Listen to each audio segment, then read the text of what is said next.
جب بچہ پیدا ہوتا ہے نا خود ماں بھی کان لگاتی ہے بتائیں گی لڑکا ہے کہ لڑکی ہے، بےتابی سے انتظار کرتی ہے، بڑی بے قراری سے انتظار کرتی ہے عورت کہ یہ دائی بول لے، کوئی اور پاس والی بول لے، کوئی اور چھوٹی بڑی گھر کی عورت بول کے بتائے کہ لڑکا ہے کہ لڑکی ہے۔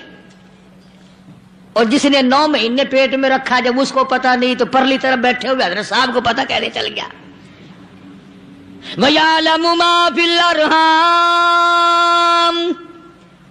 زیادہ سے زیادہ تمہیں یہ کہیں گے جی فلاں بزرگ نے دعا کی تھی اللہ میاں لڑکا دے گا، لڑکا ہو گیا، ٹھیک ہے دعا تو بھی مانگ، بزرگ بھی مانگے، پیر بھی مانگے، فقیر بھی مانگے، عالم بھی مانگے، ماں بھی مانگے، باپ بھی مانگے، خاندان سارے مانگو، بات یہ ہے مانگو تو سارے، پر یوں کہو دینے والا وہ ایک ہے بس، یہ ہے اصل بات، اور مانگنے کی تو کوئی کسی کی وہ نہیں۔ امام الانبیاء محبوب کبریا حضرت محمد مصطفیٰ صلی اللہ تعالی علیہ وسلم سیدہ عائشہ صدیقہ رضی اللہ تعالیٰ عنہ فرماتی ہیں میں سوئی ہوئی تھی، اچانک میری آنکھ کھلی، میں نے کالی کملی والے کو سجدے میں دیکھا، رو رہے ہیں، دعائیں مانگ رہے ہیں، رو رہے ہیں۔ حضرت عائشہ فرماتی ہیں اللہ اکبر، فرماتی ہیں اتنے روئے سرکار مدینہ صلی اللہ علیہ وسلم، سانس رک گیا، سانس گھٹ گیا آپ کا۔ حضرت عائشہ فرماتی ہیں میں اپنا جگر پکڑ کے بیٹھ گئی، کہیں آج بیوہ تو نہیں ہو جاؤں گی۔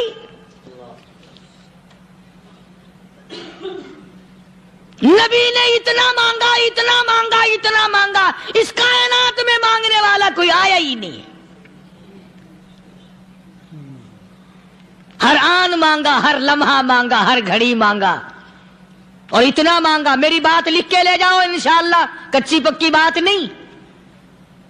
سیدہ عائشہ صدیقہ رضی اللہ تعالیٰ عنہ گواہ ہے، سیدہ فاطمہ الزہرا رضی اللہ تعالیٰ عنہ گواہ ہے، نبی کی گھر والی گواہ، نبی کی لخت جگر نوری نظر فاطمہ الزہرا گواہ، فرماتی ہے حضور کریم صلی اللہ علیہ وسلم کا جب آخری وقت آیا، آواز بالکل ختم ہو گئی، آواز بالکل پست ہو گئی، پھر بھی لب حرکت کرتے تھے، لب حرکت کرتے تھے، دونوں کی دونوں فرماتی ہیں ہم نے کان لگایا، آواز تھی ربی حبلی امتی، ربی حبلی امتی، اور میرے مولا میری امت کو معاف کر دے۔ اور خدا کی قسم کالی کملی والے نے آخری سانس تک مانگا ہی مانگا۔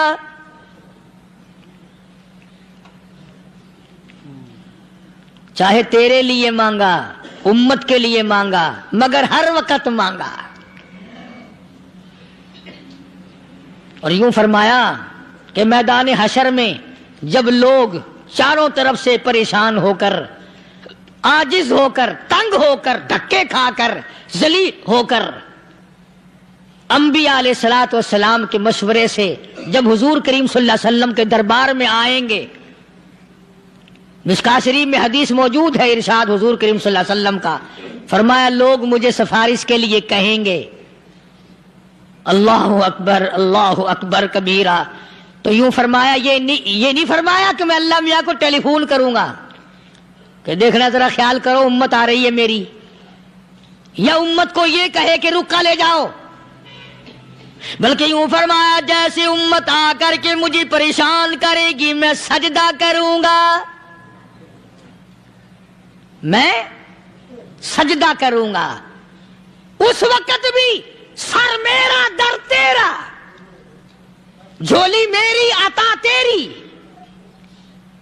اور حدیث پاک کا اگر مضمون پڑھ کر دیکھو سارے مضامین حل ہو جائیں۔ یوں فرماتے ہیں خود حضور کریم کہ میں اتنا لمبا سجدہ کروں گا اس وقت قیامت میں، اتنا لمبا سجدہ کروں گا کہ 7 دن 7 راتیں کا وقت 1 ہفتے کے برابر وقت لگ جائے گا، میں سر سجدے سے نہیں اٹھاؤں گا۔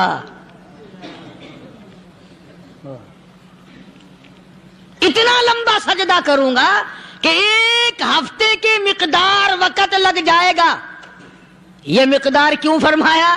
قیامت کا دن ہے نا، دن ڈھلنا نہیں، چھپنا نہیں، رات آنی ہی نہیں، رات تو ہے ہی نہیں نا، اس لیے فرمایا ایک ہفتے کی مقدار دن لگ جائے گا، وقت ختم ہو جائے گا پورا ہفتے کے برابر. اس کے بعد اللہ پاک مجھے فرمائیں گے ارفع راسک یا محمد صلی اللہ علیہ وسلم، میرے محبوب سر اٹھاؤ، سل مانگو توتا دوں گا، مانگو دیا جائے گا. سوف یعطیک ربک فترضی، تیرا رب تجھے راضی کر دے گا. صحابہ اکرام رضوان اللہ تعالی علیہ مجمعین نے عرض کر دیا یا رسول اللہ صلی اللہ علیہ وسلم آپ کس وقت راضی ہوں گے؟ کتنے لوگ جنت میں چلے جائیں گے، دوزخ میں چلے جائیں گے، آپ کس وقت راضی ہوں گے؟ خدا کی قسم اس محسن کائنات کا کیا کہنا کالی کملی والے نے جو ہم پر مہربانی فرمائی. یوں فرمایا جب تک ایک ایک امتی کلمہ پڑھنے والے کا ہاتھ پکڑ کر جنت میں نہ لے جاؤں میں محمد الرسول اللہ کو چین نہیں آئے گی. ایک ایک کو لے جاؤں گا اور چین نہیں آئے گا مجھے اس وقت بھی. تو عرض یہ کر رہا تھا کہ قرآن کریم نے اور تمام چیزوں میں عقیدے کا سدھار کہ عقیدہ بناؤ.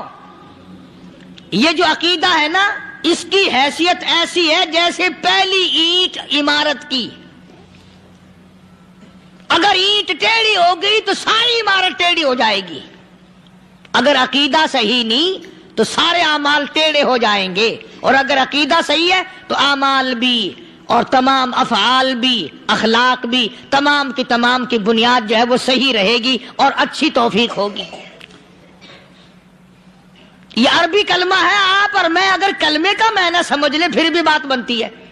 یہی تو معنی لا الہ الا اللہ، کوئی نہیں بگڑی بنانے والا، کوئی نہیں حاجت روا، کوئی نہیں مشکل کشا، کوئی نہیں تیرا ہاتھ پکڑنے والا، کوئی نہیں مجھے اور آپ کو اولاد دینے والا، کوئی نہیں بیوی بچے دینے والا، کوئی نہیں یہ ہر روز روٹی کھلانے پانی پلانے والا اس کے سوا کوئی نہیں الا اللہ، ایک اللہ کی ذات ہے. اور فرمایا کہ یہ بتایا کس نے کہ یہ سب کچھ کرنے والا کون ہے؟ محمد الرسول اللہ صلی اللہ علیہ وسلم، کہ ہمارے آقا اور مولا حضرت محمد الرسول اللہ صلی اللہ علیہ وسلم نے بتایا. تو قرآن کریم کی ان آیتوں نے وضاحت کر دی وما تدری نفس ماذا تکسب غدا، کسی کو پتہ نہیں کل کیا ہو جائے گا، صبح کو کیا ہو جائے گا، شام کو کیا ہو جائے گا. وما تدری نفس بأي أرض تموت، کوئی نہیں جانتا موت کس جگہ پہ آئے گی. کسے معلوم ہے کہ میری قبر کہاں بنے گی؟ کوئی نہیں جانتا میرے اس بدن کو جانور کھا جائیں گے. کسی کو علم نہیں ہے کہ قبر کا گڑھا ملے گا کہ نہ ملے گا، کفن ملے گا کہ نہ ملے گا، نماز جنازہ نصیب ہوگی کہ نہ ہوگی، غسل نصیب ہوگا کہ نہ ہوگا، کوئی نہیں جانتا. کلمہ پڑھتے موت آئے گی یا کنجری کے گانے سنتے گاتے موت آئے گی. کس کو علم ہے کہ آخری کلام جو دنیا میں ہوگا وہ درود پاک ہوگا یا قرآن کریم ہوگا یا دعا ہوگی یا استغفار ہوگا، اور یا گالی منہ سے نکلے گی دم نکل جائے گا. کسے معلوم ہے؟ اس لیے فرمایا وما تدری نفس بأي أرض تموت، کوئی نہیں جانتا موت صبح آئے گی یا شام آئے گی، بیوی بچوں کے سامنے آئے گی یا اسپتال میں، کوئی پاس ہوگا بھی یا کہ نہیں جس وقت موت آئے گی کسے معلوم. سجدے میں آئے گی یا کنجری کی گود میں آئے گی کیا پتا، فلم میں آئے گی یا مسجد میں آئے گی. پچھلے دنوں ایک جگہ ایک آدمی نے صبح کی اذان دی، بڑی اچھی اذان دیا کرتا تھا، اللہ کا نام بلند کیا، زمین پہ بیٹھا اور ختم. فجر کی اذان دی، جو سنے انہوں نے کہا یار ابھی تو اذان دی تھی، بس اللہ کی طرف لوگوں کو بلایا اور خود دنیا سے رخصت ہو گیا. ہاں ہاں، کسی کی موت یوں بھی آیا کرتی ہے